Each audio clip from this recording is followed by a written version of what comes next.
take vengeance or seek vindication. I'm just relieved that finally the film is releasing. सबने ही बहुत effort डाला है इसमें. पिछले 2-3 साल से हम सब लगे हुए हैं. सारे technicians, cast, the producers, the distributors, Viacom 18 सब हम बहुत मेहनत कर चुके हैं इस पर. तो ये मुझे ये रिलीफ है कि अभी फिल्म फाइनली रिलीज हो रही है. दरअसल हमारी फिल्म रेडी थी, जनवरी 2014 में रेडी हो गई थी. तो हम मार्च में रिलीज का देख रहे थे. तब हमारे पर फरवरी 2014 में ये केस हुआ. ये केस किया था मिसेस नुपुर तलवार ने, ये कहकर कि हमारी फिल्म उनकी बेटी आरुषि के मर्डर पर ऐसा इनका ये आरोप था. तो उसके खिलाफ फिर केस हुआ फिल्म के खिलाफ. High court, Bombay high court में केस हुआ और तब से अब तक हम केस लड़ते ही आए हैं. फाइनली अभी हमें कल दोपहर में बॉम्बे हाई कोर्ट ने रिलीफ दिया और हमें गो अहेड मिला रिलीज का. तो बस यही कहानी है, बहुत छोटी सी कहानी है बट कुछ लंबी खिंच गई. मुझे बहुत अफसोस हो रहा था क्योंकि फिल्म्स एक तरह से सॉफ्ट टारगेट होती हैं. जिसका मन करता है वो कोर्ट केस कर देते हैं फिल्म पे. और क्योंकि फिल्म एक वीकेंड या 2 वीकेंड्स पे, फिलहाल जो हाल है कि 2 वीकेंड्स या 3 वीकेंड्स पे एक फिल्म की रिकवरी होती है, बहुत सारा पैसा लगा होता है, उससे भी ज़्यादा मेहनत लगी होती है. तो लिटरली आई वॉज डिप्रेस्ड क्योंकि जब मुझे पता चला कि 30 तारीख को हमारी फिल्म रिलीज होने वाली है और फिर कुछ ही दिन पहले उसके पब्लिसिटी का जब हमने दौर शुरू किया तो हमें पता चला कि रिलीज नहीं हो पा रही है. I was so depressed but I just kept quite क्योंकि मुझसे ज़्यादा मैं तो और भी फिल्में कर रही हूँ पर मनीष एक ही फिल्म कर रहे हैं और वो इस फिल्म के ऊपर ही पिछले 11 महीने से लगे हुए हैं. और ये 11 महीने शूटिंग में नहीं थे, लिखने में नहीं थे, ये कुछ बेकार की बातों में लग गए. तो I just feel that there should be some kind of a law और some kind of rule which prevents this kind of targeting of film. जिसका मन करता है उठ के कोर्ट केस कर देते हैं ऑन अ फिल्म. और फिर फिल्म मेकर्स जो हैं, वेदर दे आर एक्टर्स और प्रोड्यूसर्स और डायरेक्टर्स, वो पागलों की तरह भाग रहे होते हैं बिकॉज उनके लिए वो वीकेंड या वो रिलीज डेट बहुत अहमियत रखती है. हमें बहुत बहुत भारी नुकसान हुआ है. हमें नुकसान इस हद तक हुआ है कि उस नुकसान का हम कभी वापस हमें इट्स इररिपेरेबल, वो कभी वापस नहीं आ सकता. जैसे कि मैं आपको बताता हूं, मेरे 11 महीने इस केस को लड़ने में गए.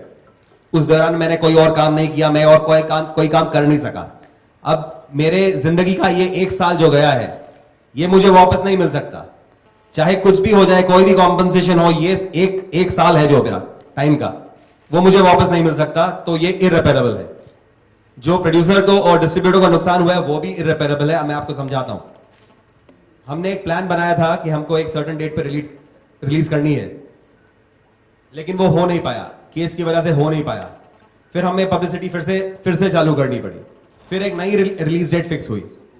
फिर जो हियरिंग थी वो इतनी करीब आ गई थी रिलीज डेट से कि हमने सारी एडवर्टाइजिंग रोक दी. केस की वजह से हमने सारी एडवर्टाइजिंग रोक दी. फिर जब हम केस जीते तो हमने फिर से चालू की एडवर्टाइजिंग.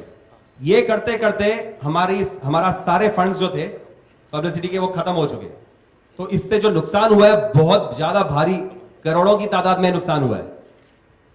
मैं चाहूंगा, मैं किसी से कोई बदला नहीं लेना चाहता हूं, बट मैं ये चाहता हूं, जैसे डिस्का जी ने कहा कि फिल्म्स जो हैं आजकल सॉफ्ट टारगेट बन गई हैं. कोई भी फिल्म है, जैसे पीके ले लो, ब्लैक फ्राइडे ले लो, मेरी फिल्म ले लो, और अनगिनत ऐसी फिल्में हैं जिन पर कोई ना कोई बंदा केस कर देता है. इससे फिल्म मेकर को भी नुकसान होता है, दर्शकों को भी नुकसान होता है, प्रोड्यूसर को नुकसान होता है, फिल्म से जुड़े हर किसी आदमी को नुकसान होता है.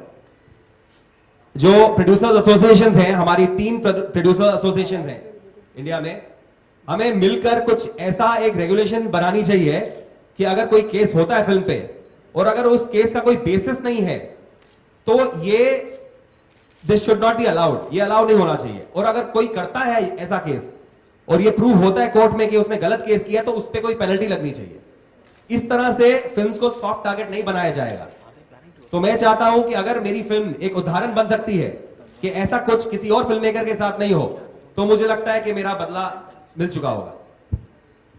आरुषि हत्याकांड के बारे में आपका क्या टेक है personally?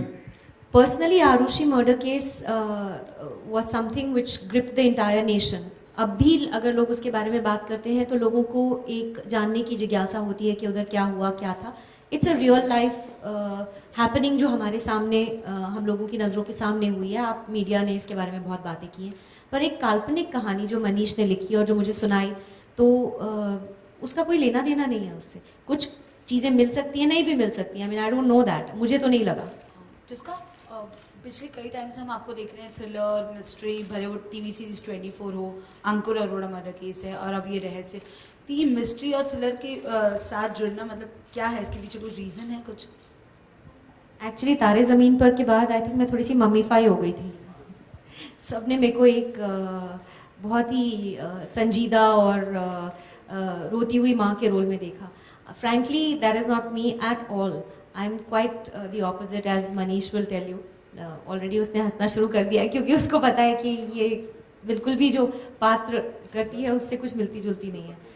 Frankly I should just be doing comedies, but I truly enjoy thrillers.